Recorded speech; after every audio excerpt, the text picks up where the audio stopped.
The courtroom fell silent, and then the judge spoke words no one expected. A struggling single mother entered the courtroom that morning, her shoulders tense but her posture composed. She carried more than just the paperwork of a small fine in her hands. She carried weeks, months, maybe even years of worry, exhaustion, and responsibility. This fine wasn't just a number. It was a symbol of how life can spiral out of control in moments when you are already stretched to your limits. Every day for her had been a careful balancing act. Bills needed to be paid, children needed to be fed, and somehow she had to keep her family afloat on what felt like too little time, too little money, and too much worry. She didn't enter the courtroom yelling. She didn't storm in demanding justice or pity. She didn't plead or beg for leniency. She simply stood quietly, steady, waiting to be heard. Her presence alone told a story of endurance, of someone who had carried her burdens in silence for far too long. It was a quiet courage, the kind that doesn't seek validation but simply demands recognition through honesty. As she began to speak, her voice was calm, measured, almost gentle, yet every word she spoke carried the weight of her life. She explained how a single, small mistake, a missed payment, had grown into a burden she could no longer manage alone. Each month, that minor slip had snowballed into something bigger. Late fees were added, notices arrived, and her attempts to catch up seemed to fall short. Every effort to regain control created new obstacles, new worries. The mistake that had felt small in the moment had grown into something that threatened her peace of mind, her ability to provide for her children, and her confidence in even handling day-to-day life. She spoke about sleepless nights spent calculating numbers in her head, trying to figure out which bills could be postponed, which deadlines could be met, and how she could stretch every dollar without failing anyone. She talked about the stress that had become constant, a background hum she couldn't turn off. There were no dramatic outbursts, no tearful pleas for sympathy. Just honesty. Simple, unadorned, truthful explanation of the human struggle behind the paperwork and court notices. The courtroom, filled with strangers, paused.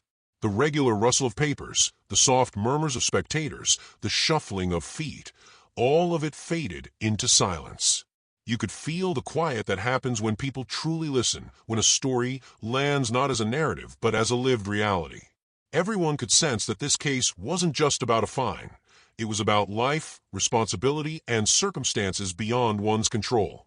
Judge Frank Caprio, seated at the bench, carefully reviewed the file in front of him. His movements were deliberate. His eyes moved between the documents and the mother standing before him. He didn't interrupt her. He didn't rush her explanation. He listened, fully, attentively. He weighed the facts on paper against the human reality in front of him. The courtroom watched him, too, though no one made a sound. His focus made it clear that this wasn't going to be a perfunctory judgment. This was going to be thoughtful, fair, deliberate. As she continued, she described how she had tried to manage, how she had made sacrifices small and large to keep her family afloat, how working longer hours at a job that barely covered the essentials had affected her health, her sleep, her time with her children, how every choice carried consequences she could not avoid. She made it clear she wasn't asking for special treatment. She wasn't seeking excuses to avoid responsibility. She was simply asking to be understood.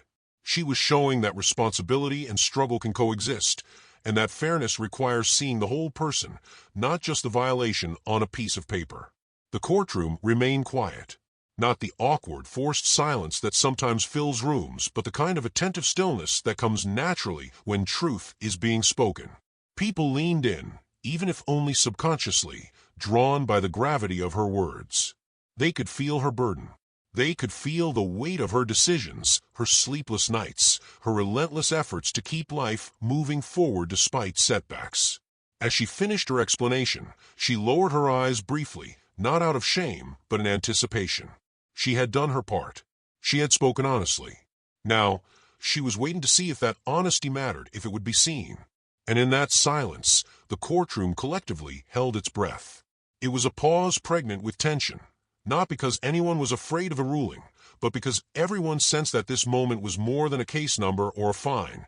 It was a test of fairness, humanity, and understanding. Judge Caprio continued to study the paperwork, reviewing the dates, the amounts, the correspondence. He compared them in his mind with what the mother had said. This wasn't just procedure. This was justice in its fullest sense, balancing rules and humanity, precedent and mercy.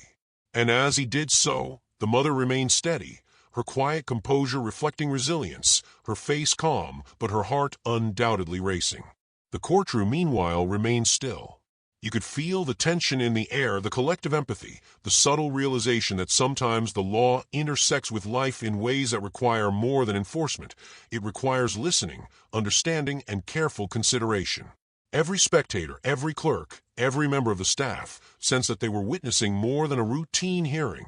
They were witnessing a human story being honored by the process of justice itself.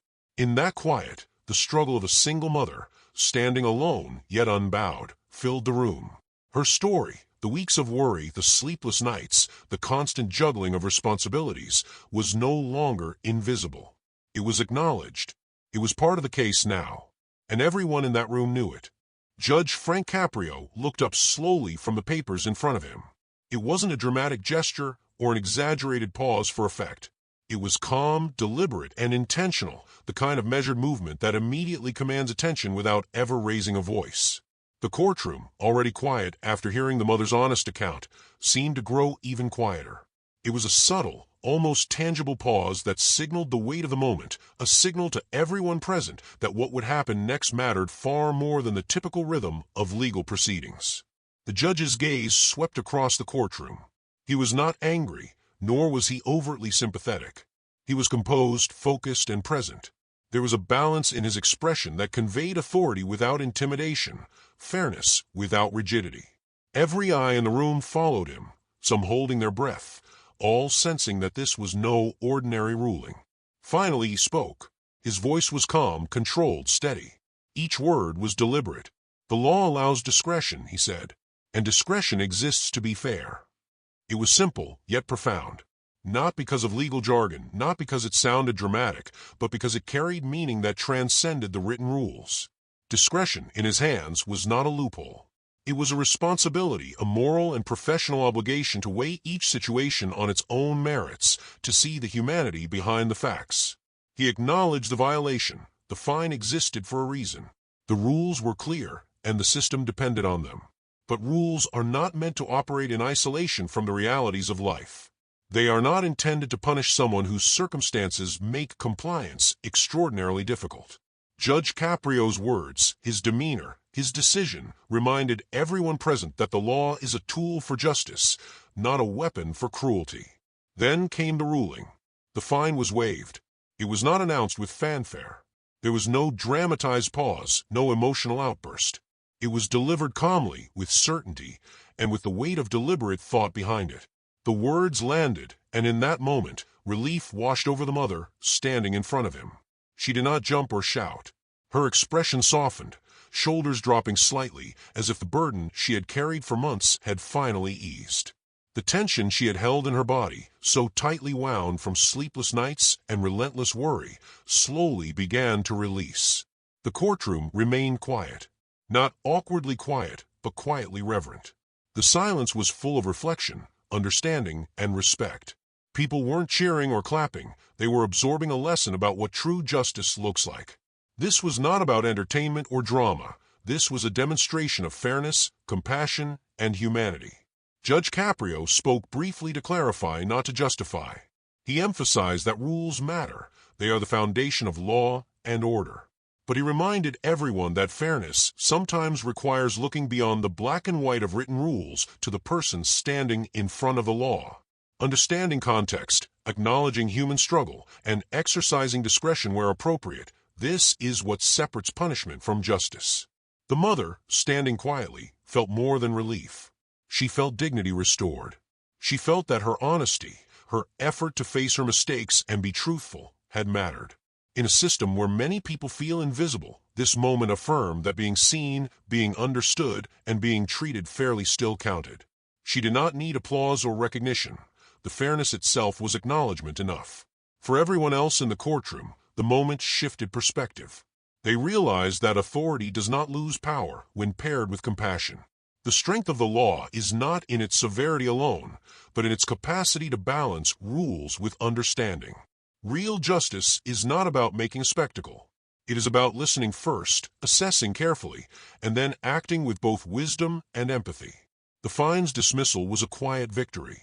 Not for the judge, and not for the courtroom. It was a victory for fairness itself. It was a demonstration that mercy and understanding can coexist with accountability. That listening to the human story behind a violation is not weakness, but an essential element of law in action. As Judge Caprio moved on to the next case, life in the courtroom resumed its normal rhythm.